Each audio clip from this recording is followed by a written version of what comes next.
LIK love insurance company அப்படின்ற இந்த திரைப்படம் ஏன் வரதுக்கு இவ்வளோ தாமதம் அப்படின்ற மாதிரி இருந்துச்சு. போன வருஷமே ரிலீஸ் பண்ணியிருந்தா ஒரு ஹேட்ரிக் கொடுத்துருப்பார்லப்பா பிரதீப் ரங்கநாதன் அப்படிலாம் சொல்லிட்டு இருந்தாங்க. ஆனால் இப்போ என்னடானா இந்த படத்தை ரிலீஸ் பண்ணுறதுக்கு இப்படி ஒரு டேட்டை விட வேறு டேட்டே கிடைக்காதுங்க அப்படின்ற மாதிரி வேலண்டைன்ஸ் டேயை முன்னிட்டு இந்த திரைப்படத்தை ரிலீஸ் பண்ணுறதுக்கு பிளான் பண்ணியிருக்காங்க. February 13 இந்த திரைப்படத்தை ரிலீஸ் பண்ணுறதுக்கு பேச்சுவார்த்தைகள்லாம் நடந்துச்சு. டிஸ்ட்ரிபியூஷன் சைட்லேயுமே ஓகே பண்ணலாமே அப்படின்ற மாதிரி பிளான் பண்ணியிருக்காங்களாம்.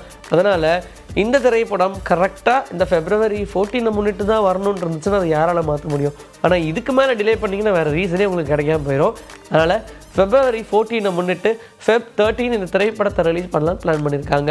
விக்னேஷ்வனுடைய இயக்கத்தில் பிரதீப் ரங்கநாதனுடைய நடிப்பில் கூடவே கீர்த்தி செட்டியும் நடிச்சிருக்காங்க.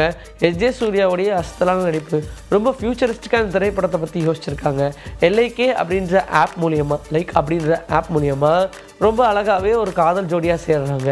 டெக்னாலஜி அவங்களுடைய காதலுக்கு எவ்வளோ ஹெல்ப் பண்ணுது அண்ட் அதுக்கு அகேன்ஸ்டாக செயல்படக்கூடிய SJ சூர்யா என்னென்னலாம் பண்ணுறாரு அப்படின்ற மாதிரி தான் இந்த திரைப்படத்துடைய கதைக்களமே வடிவமைச்சிருக்காங்க. அதனால் காதலர் தினத்தை முன்னிட்டு இந்த திரைப்படம் காலமிறங்குது. காந்தாரா அப்படின்ற திரைப்படம் ஹிட் ஆனதுக்கான காரணம் ஒரு சிறு தெய்வம், அந்த தெய்வத்துடைய வழிபாடுகள் எப்படி இருக்குது, அதோடைய செயல்முறை எப்படி இருக்குது, அந்த தெய்வம் எப்படி உள்ள மனிதனுக்குள்ளே இறங்குது அப்படின்ற மாதிரி எல்லா விஷயங்களை பற்றியும் அந்த காந்தாரா சொல்லியிருக்கும். அதனாலேயே பாகம் 1 சமவெற்றி அடைஞ்சு அடுத்ததாக பாகம் 2 ரிலீஸ் பண்ணாங்க. காந்தாரா படத்துடைய வெற்றிக்கு அப்புறமா இப்படி ஒரு திரைப்படம் வேறு எதுலையாவது வருமா அப்படின்னு கேட்டுட்டு இருக்கும்போது தான் கோரகஜா அப்படின்ற திரைப்படத்தை எடுக்கிறாங்க மலையாள இண்டஸ்ட்ரியில். இந்த திரைப்படமும் சிறுதெய்வத்தை பற்றின ஒரு கதைக்களம் தான். எப்படி நம்ம காந்தாராவில் ஒரு காஸ்டியூம் எல்லாம் போட்டு அவங்க ஆடும்போது நிறைய விஷயங்கள் இப்படி கன்வே பண்ணுவாங்கன்னு எமோஷனலாக கொடுத்தாங்களோ அதே மாதிரி கோரகஜாக்கும் ஒரு பெரிய எமோஷன் இருக்குது.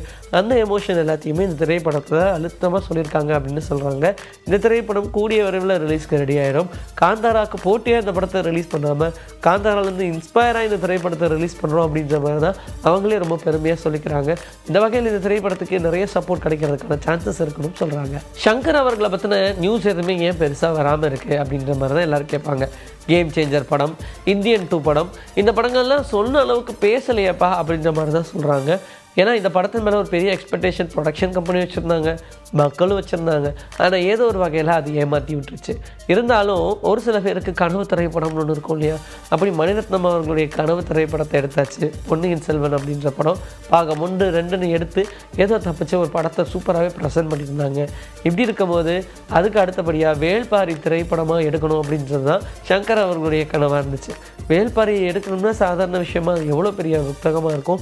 அப்படி அந்த வேள்பாரியை பர்ஃபெக்டாக எடுக்கணும் அப்படின்னா அதுக்கான காஸ்ட், அதுக்கான ப்ரொடக்ஷன்லாம் ஹெவியாக இருக்கும். அப்படி அவருடைய கனவு திரைப்படத்தை எடுப்பாரா அப்படின்ற மாதிரி சொல்லிட்டு இருந்தாங்க. அந்த கதைக்கான வேலைகள் தான் நடந்துட்டு இருந்துச்சு.